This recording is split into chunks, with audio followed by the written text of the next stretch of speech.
Hello, everybody. It's Jazzy, the Video Store Sasquatch here, and it is streaming Saturday. We went with Prey. It's on Hulu. It was directed by Dan Trachtenberg, starring Amber Midthunder as Naru and Dakota Beavers as Tob. There's a couple other people in this. I mean, there's not really a lot. It's all really kind of Naru and the Comanche, couple of Comanche other guys besides that. Naru, a skilled warrior of the Comanche Nation, fights to protect her tribe against one of the first highly evolved predators to land on Earth. We start with Naru walking and gathering vegetables. She then goes and practices her axe throwing on her trees.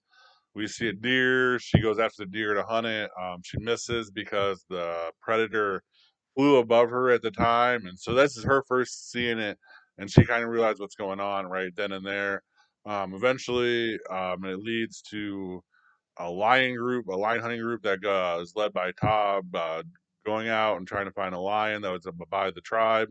Naru joins them, and her brother says, you pretty much have to find it now because now I'm putting my neck on the line for you to come out here."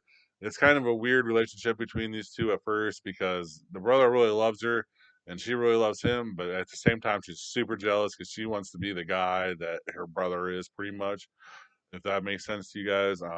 This is the first glimpse we get of the predator. He gets a diamondback who's hunting a bunny, of course, because the predator can only kill hunters. Dog finds the snake eventually, and Naru sees the tracks, everything, and she's like, "Dude, there is something big going on. There's something involved here. We need to be worried about it." And the brother's like, "Let's worry about this lion. We'll get the lion and whatever, and then we'll go and do this. It's just a bear. Don't worry about it." So eventually we get to the point to where basically the whole point of this also is to pretty much initiate the new hunters. It's hunt something that's hunting you. That's why they're going to the lion. We get to the point to where the tree happens. She sets this whole thing up for the lion, and eventually we find out that that's how her brother actually got the lion. Tob here gets the lion. It makes her jealous. It kind of, and it basically, because she failed so hard and her brother had to carry her back, she's not even allowed to pretty much be a warrior anymore, which is kind of like gets her depressed. She eventually is like, "Well, I know there's something bigger out there. I'm gonna go get it." And she goes on her own to get the predator. She gets to a point in the woods where it's like the swampy tundra area. It pretty much acts like a quicksand. This is where we see her and innovativeness and all this. She thinks it through. She has this knife axe that before she even left, she put a rope on, and that's how she uses to get out of it. This is just another part of this. I like this movie so much because just the way she is it's really good. They really took the time to make this movie right. This is where we get the bear attack also. This is the first time we see a predator fight a bear. That is one of the sickest things ever. Go ahead. If you don't watch it at all, watch it for when the predator fights the bear, and then later on, just a little bit later on, when the predator fights the wolf. They're both really awesome. She gets trapped by the settlers after all the wolf and all this, and she gets rescue party killed because the rescue party goes after her, and she's like telling the rescue party like, "Dude, there is something huge out there. I saw it kill a freaking bear." Rescue party leader doesn't believe them, and this is where we get the predator going after the rescue party because the predator believes that they are hunting and above Naru and all this. So after that, all that happens, she gets trapped by settlers, with her brother already been kidnapped or however you want to call it. The settlers earlier were shown killed a bunch of buffalo in the area, and it kind of bothered her, and he kind of left it. And I think the predator noticed that too, because if you notice, the first time the predator looks at the buffalo, he goes and sees what's on him. The one thing is there's an orange flower that was part of that thing that I said, well, if you look, that's what because the predator can't see that. So she's been picking this orange flower the whole time. Realizes through all this that after putting it on a guy who lost his leg, that the predator couldn't see the guy's leg. He couldn't even see the guy there. So basically, she uses that to her advantage to take on this predator. She uses a couple other things to her advantage. I think is just so smart.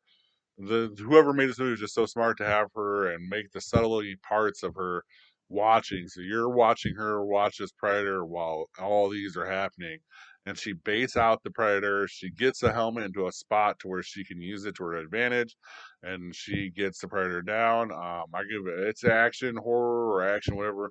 I give it a B plus. I give it overall B. This movie is very good. Like, I mean, it had 44 nominations. It won an Emmy. So technically, this is a TV movie. It had 44 nominations all over the place. If you see it, won just 12 awards, I believe, and another like just runner ups all over the place. It was really good. This is the first 20th Century Fox movie coming out, or not really the first coming out, but the first one where Disney had it, and it was around the merger time. So I wonder how much of it kind of got lost in the shuffle here, or is that why it went straight to streaming? Because it did have a $65 million budget, which is a crazy budget when you think about a TV movie, and it would make more sense. I think this movie would have went into the theaters. I This movie would have definitely did 100, 200, 300. We would be talking about it we'd still be talking about it because it did such a well job. Instead, it kind of got lost into the Hulu shuffle there. The people that know to watch it watched it. They liked it. You look at all the scores, like I said, look at all the awards and nominations it got. This is what makes me excited for this Alien Romulus coming out, because if we can get directors like this to do it with Predator, with something so original like with Prey, I want to see what a new director can bring to it with Alien Romulus. Think about it, Aliens is two different directors, and we still think about those movies as classic. So it is a possibility for it to be an all-time classic or all-time great, or just as good as the other ones, or kind of just get that same feeling. So I want to see. I'm kind of excited just to see how it's uh just how it's received by the public, how it's received by the people as they watch it. I can't wait to go see it. I'm gonna go see it. I think earlier than I normally go see them, just to go see it. I know I have a buddy that wants to see it right away. This is the movie. I mean, this is the movie to end the summer right here, right here. We get Beetlejuice in 2 weeks. That's the next real big movie coming out, and I think but that's after the season. This is the last big movie coming out for this summer. I'm excited for it. It has a great lineage of producers, great lineage of writers, and I'm just excited. So have a good rest of your day, guys, or night. Have a great rest of your week. Thank you very much for watching, and please like and subscribe. Thank you for watching. Please like and subscribe. Comment your top movie picks for Throwback Thursday in the comment section, and see you next time in the cave.